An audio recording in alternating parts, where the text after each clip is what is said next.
ইব্রাহিম আলাইহিস সালামের ব্যাপারে নমরুদের কানে নোটিশ গেল, তথ্য গেল যে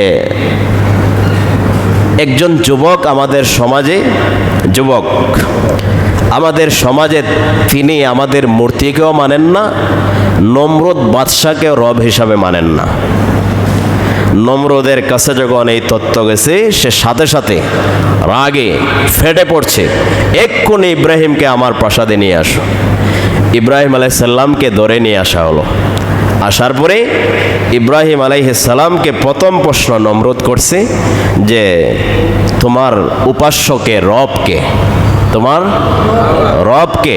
বলেন আমাদের রবকে, সবাই বলেন আমাদের রবকে।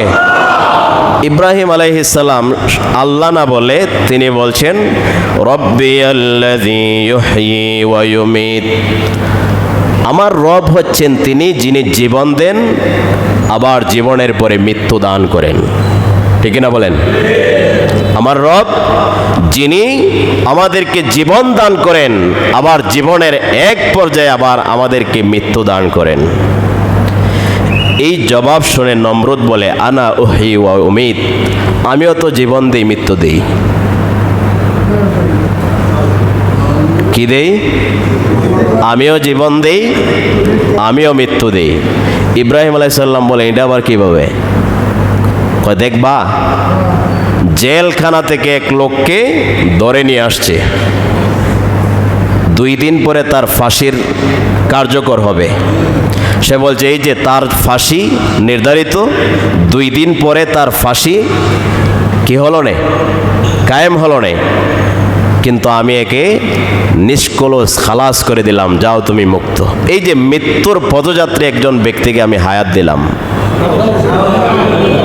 বুঝলাম তুমি মৃত্যু দেও কিভাবে। জেলখানা থেকে আরেকজন ব্যক্তিকে ধরে নিয়ে আসছে, তারও 2 দিন পরে রায় ছিল, সে মুক্ত হয়ে যাবে। সে যেই অপরাধে সাজাপ্রাপ্ত ছিল, এই সাজা শেষ হয়ে গেছে। এই যে ব্যক্তি মুক্ত হয়ে গেল, হাত থেকে তরবারি নিয়ে এক কোপ দিয়ে তাকে হত্যা করে ফেলছে। এই যে জীবন্ত একজন মানুষকে আমি কি করলাম, মৃত্যু দিয়ে দিলাম।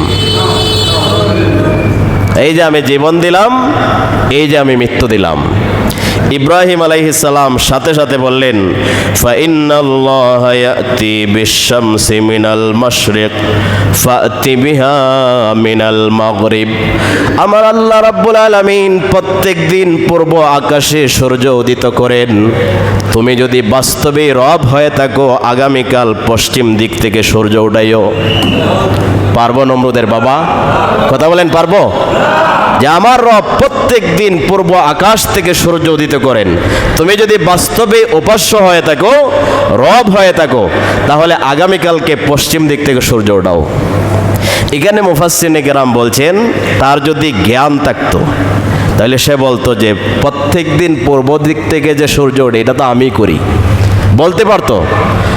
কিন্তু কাফেরকে আল্লাহ সব জ্ঞান দেন না।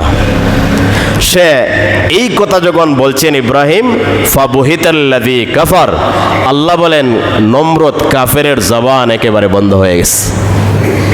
এবার সে নমরুদ বলছে, কোনো তর্ক বুঝি না, যুক্তি বুঝি না, সমস্ত সভাসদকে ডেকে বলছে হাররিকু ওয়ানসুরু আলিহাতাকুম, কোনো যুক্তি বুঝি না, আবার শক্তি প্রয়োগ করতে হবে।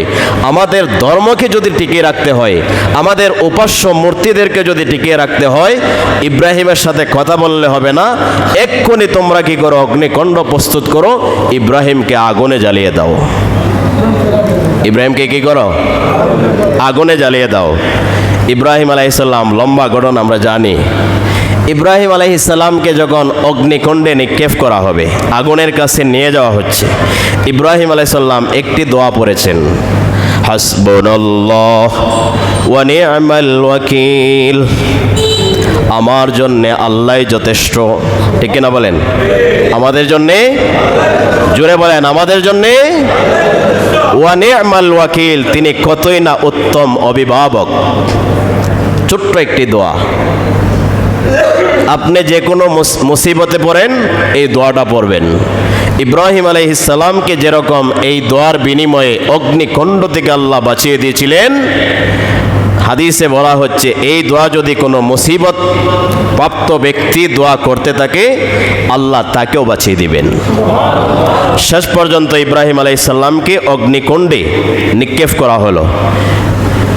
নিক্ষেপ করার আগে আল্লাহ রাব্বুল আলামিন আগুনকে লক্ষ্য করে বললেন, ইয়া নারু কুনি বারদাও ওয়া সালামান আলা ইব্রাহিম, হে আগুন তুমি আমার ইব্রাহিমের জন্য শীতল আরামদায়ক শীতল হয়ে যাও। সুবহানাল্লাহ বলে।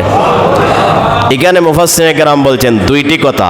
বারদান মানে হচ্ছে ঠান্ডা, বারদান মানে ঠান্ডা, এটা বললেই হইতো, কিন্তু আল্লাহ আরেকটা কথা বলছেন, সালামান নিরাপদ। আগুনের মাধ্যমে গরমের মাধ্যমে যেরকম শাস্তি দেওয়া যায়, ঠান্ডা বরফের মাধ্যমে মানুষকে হত্যা করা যায়, ঠিক না বলেন? তো আল্লাহ দুটি কথা বললেন, যে ঠান্ডা হয়ে যাও এটা বলেন নাই, সাথে সাথে বলছেন আরামদায়ক নিরাপদ ঠান্ডা হয়ে যাও, যাতে ইব্রাহিম আলাইহিস সালামের ঠান্ডার কারণে ক্ষতি না হয়, এই কারণে বলছেন আরামদায়ক ঠান্ডা হয়ে যাও। ইব্রাহিম আলাইহিস সালাম আগুনে নিক্ষিপ্ত হলেন। 40 দিন এই আগুনে ছিলেন।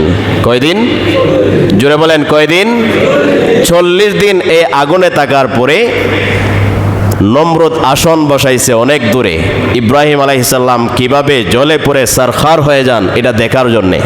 কারণ ইতিহাসে লেখা হচ্ছে কয়েক মাইল কাছেও যাওয়া যায় নাই, আগুন এত প্রজ্বলিত হয়েছিল।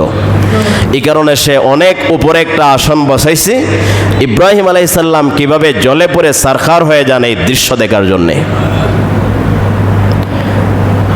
তো অগ্নিকাণ্ডের দাও দাও করে জ্বলতেছে, সে তো দেখছে না। আল্লাহ রাব্বুল আলামিন কৌশল করে নমরুদের চোখের পর্দা তুলে দিলেন। নমরুদের চোখের পর্দা তুলে দিলেন। নমরুদ চেয়ে দেখে যে আগুনের ভিতরে ইব্রাহিম আলাইহিস সালাম নূরের তৈরি মিম্বরের মধ্যে বসে আছেন। সুবহানাল্লাহ বলেন। নূরের তৈরি মিম্বরে বসা।